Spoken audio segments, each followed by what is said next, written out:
اعوذ باللہ من الشیطان الرجیم بسم اللہ الرحمن الرحیم صلی اللہ علیہ حبیبہ محمد وآلہ وسلم۔ السلام علیکم ورحمۃ اللہ وبرکاتہ۔ امید ہے کہ آپ حضرات خیریت سے ہوں گے۔ میں حکیم صفدر تبسم حسین صفدر ہربل کلینک کی جانب سے آپ سے مخاطب ہوں اور آپ دیکھ رہے ہیں ہمارا یوٹیوب چینل۔ سب سے پہلے تو آپ کو میری طرف سے عید مبارک ہو، بہت بہت عید مبارک ہو، کیونکہ یہ عید قربان ہے، اس پر گوشت کی فراوانی ہوتی ہے،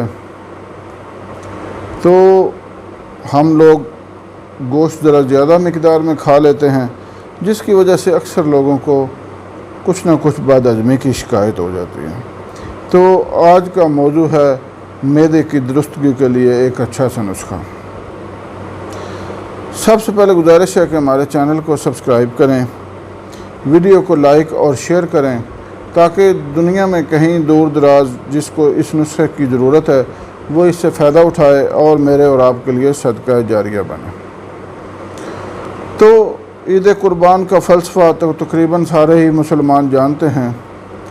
یہ کس طرح حضرت ابراہیم علیہ السلام نے حضرت اسماعیل علیہ السلام کی اللہ کے حکم پر قربانی کرنے کی کوشش کی، یعنی قربانی کرنے کی پوری حتی الامکان کوشش کی، لیکن اللہ تعالیٰ کی مرضی نہیں تھی، کیونکہ اللہ تعالیٰ صرف قربانی مانگتے ہیں، قربانی لیتے نہیں۔ تو اللہ کے حکم پر مینڈا جنت سے لایا گیا اور وہ حضرت اسماعیل علیہ السلام کی جگہ پر ذبح ہوا۔ لیکن ہم لوگوں نے تو صرف یہ دیکھ لیا کہ مینڈا ذبح ہوا، لیکن اصل قربانی تو باپ بیٹے کی گفتگو تھی،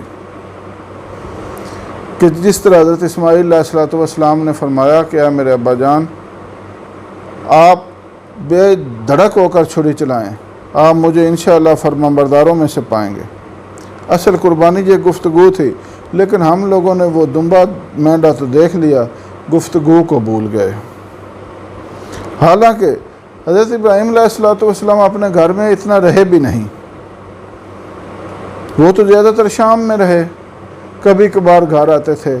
تو میں حیران ہوں کہ کس نے حضرت اسماعیل علیہ السلام کو یہ آداب فرزندی سکھائے، کس طرح؟ یہ ہے اللہ تعالیٰ کی شان۔ اللہ تعالیٰ اپنے بندوں پر اس طرح مہربان ہوتا ہے اور ان کو تعلیم دیتا ہے کہ کس طرح حضرت اسماعیل علیہ السلام نے اپنے والد محترم کی فرمان برداری کی۔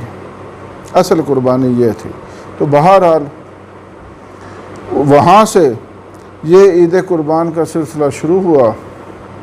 حضور صلی اللہ علیہ وسلم نے ہمارے امت کے مالداروں پر یہ قربانی فرض کی، اور یہاں تک فرمایا جس کا مفہوم ہے کہ جو وسعت رکھنے کے باوجود قربانی نہ کرے وہ ہماری عیدگاہ کی طرف نہ آئے، اور اس پر ملے گا کیا؟ ایک ایک بال کے بدلے میں ایک ایک گناہ معاف اور ایک ایک نیکی لکھی جائے گی۔ سبحان اللہ۔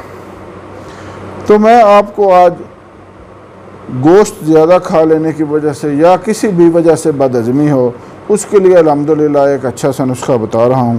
یہ ایسا افیکٹو اور سادہ اور آسان نسخہ ہے کہ جو کوئی بھی چاہے جس وجہ سے بھی معدہ خراب ہو یہ کھائے، اور اگر اس کا معدہ ٹھیک نہ ہو تو وہ مجھے آ کے پکڑے، مجھے فون کرو کہ ہم نے حکیم صاحب آپ کا نسخہ استعمال کیا، ہمارا معدہ صحیح نہیں ہوا، تو پھر میں آپ کو بتاؤں۔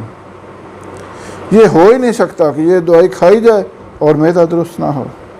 اور نسخہ انتہائی سادہ ہے۔ آپ نے ایک 50 گرام اجوائن دیسی لینی ہے اور اس میں 1 درجن لیموں نچوڑ لینے، بس ان کو خشک کر لیں اور پیس لیں۔ نسخہ دوبارہ سنیں، 50 گرام اجوائن دیسی، 1 درجن لیموں نچوڑ لیں، دونوں کو مکس کریں، لیموں کا رس اور اجوائن کو خشک کر لیں، اس کو گرائنڈ کر لیں، شیشے کی بوتل میں محفوظ کریں۔ صبح شام چھوٹی آدھی چمچ ہمراہ تازہ پانی بعد از غذا لیں۔ انشاءاللہ تعالی کوئی وجہ نہیں ہے کہ معدے کی تمام بیماریاں درست نہ ہوں۔ کہہ آنا، دل کا کچا ہونا، کھٹے ڈکار، پیٹ میں درد، معدے کی بد ہضمی کی وجہ سے قبض، اور معدے کی گیس کی وجہ سے سر میں درد، یہ ساری بیماریاں الحمدللہ مکمل طور پر درست ہو جائیں گی انشاءاللہ۔ تو امید ہے کہ آپ کو یہ ویڈیو پسند آئی ہوگی، اس نسخہ سے ضرور فائدہ اٹھائیں، دعاؤں میں یاد رکھیں۔ اللہ حافظ۔